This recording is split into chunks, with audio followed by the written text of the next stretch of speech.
Hey there guys, welcome to one of my first videos, which is I've had a few questions from friends and people I know within the agency space in regards to the AI we use at Tapfly Global. Now, if you don't know who I am, my name is Musa and I run a marketing agency that works with residential solar installers in US, Canada, and UK. We're slowly going into roofing, but as of now, we are in solar.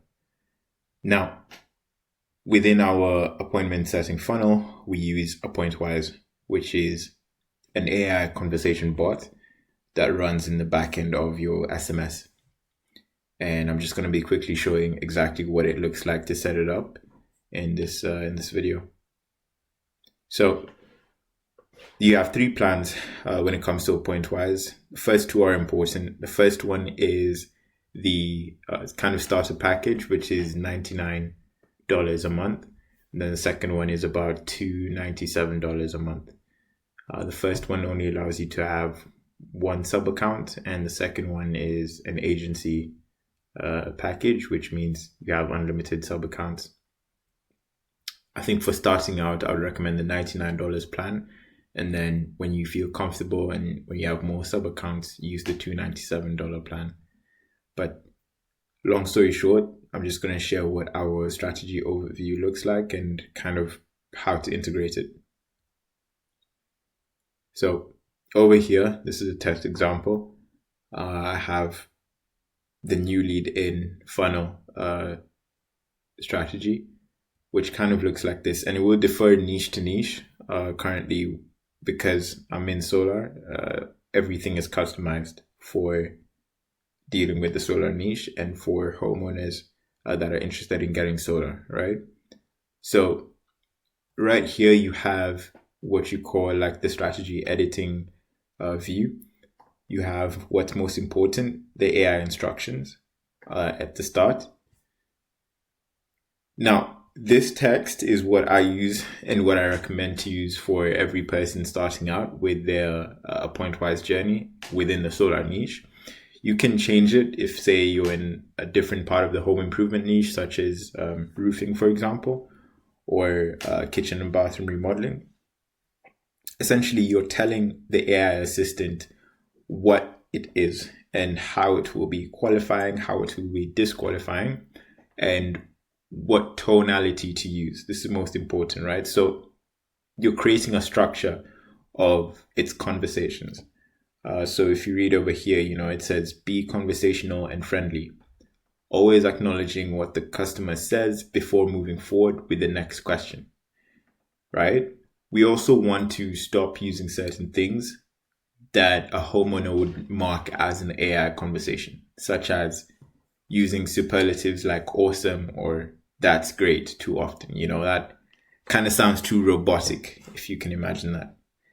Now, after you're done with the instruction side of things, also just a note, keep the tone as friendly and casual, right? Keep these settings as the same.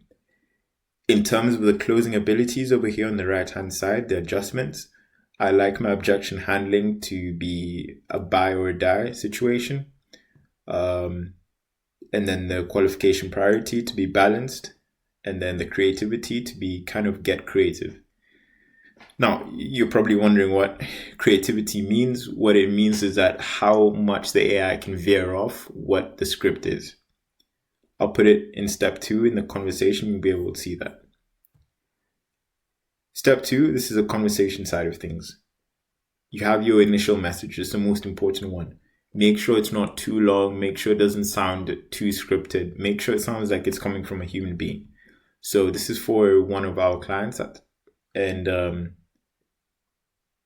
as you can see, it says an introduction, right? In regards to a greeting.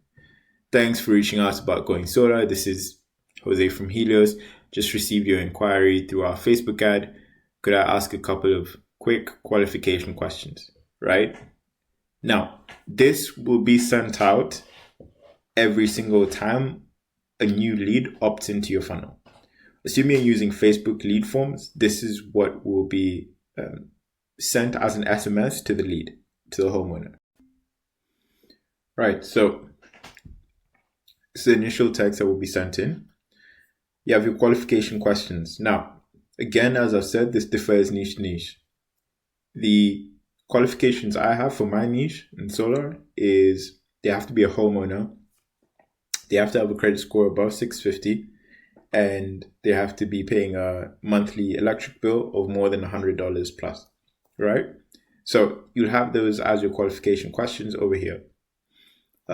Ensure that you have your disqualification as well after the question, right? So for example, you can see over here, it says, just to get a better understanding, what is your current credit score, question mark. If they have a credit score less than 650, then disqualify them, right? You can also add more qualification questions, if need be. But again, make sure that you're adding qualification questions that are necessary, like extremely necessary, right? Don't add stuff that would be just optional or additional or extra, right? Keep it as simple as possible. Now you have your follow-ups over here, which is another powerful part about a Pointwise is you can also have the ability to get your AI to do follow-ups, right? So I like to keep my follow-up sequence like this. You can copy this exactly the way it is. If you're in the same niche, or if you're in a different niche, then of course edit it. Now, this is the most important part when it comes to booking, right? When it asks you to select a booking method, you have two options: automated AI booking and use call to action. Now, you always want to go for automated AI booking. What this means is that it will, once it's done qualifying, right, it will give the lead options to schedule, right? So within text, it will say, hey, how about we set an appointment for 4:30, 5:30, or 6 p.m. tomorrow? Which time are you available? The lead says, I'm available at 4:30 p.m. tomorrow. The AI will automatically book on the calendar by itself, right? On your client's calendar. Now, if you were to use a call to action, essentially what would happen is, if I'm not wrong, the lead would have to book in themselves, right? So like they would be sent to a place where they can book in. You don't want this because it increases friction within your funnel. The whole point of creating a sales funnel is to reduce as much friction as possible, but also increase it to a point where you start having good quality leads. There needs to be a balance. Always, though, have automated AI booking in place. It's just, I can't stress how important it is. The setup for this is quite easy. If you already have a GHL calendar for your client, it's quite simple to do. So, yeah. Now, when it comes to knowledge, this is also kind of important, building your knowledge base. You're telling the AI exactly what services now your client offers, right? And you're telling them more about solar, right? So the AI also, of course, needs to know a bit more in terms of specifics of your client, right? For example, about your client and your niche as well. So, for example, if you're in solar or roofing, you want to have questions like, how much do you charge for solar? How does a zero upfront program work? What is the interest rate on the loans? Does the government pay me to go solar? Questions like that. The reason these questions are important is because most probably a homeowner is going to ask stuff like this. Especially if you're in solar, you're going to be asked, how much do you charge for solar, right? And you want the AI to deal with these questions in a bit more of a predictable manner. That's the reason why we selected the setting in creativity. We want it to be predictable, but we don't want it to be exact, if you get what I'm talking about. So this is kind of it. In terms of the integration with GHL, it's quite simple. I can't stress it enough, really. Essentially, the good part about a Pointwise is that it works directly with GHL. There is no custom-based integration there. It's a partner-based integration.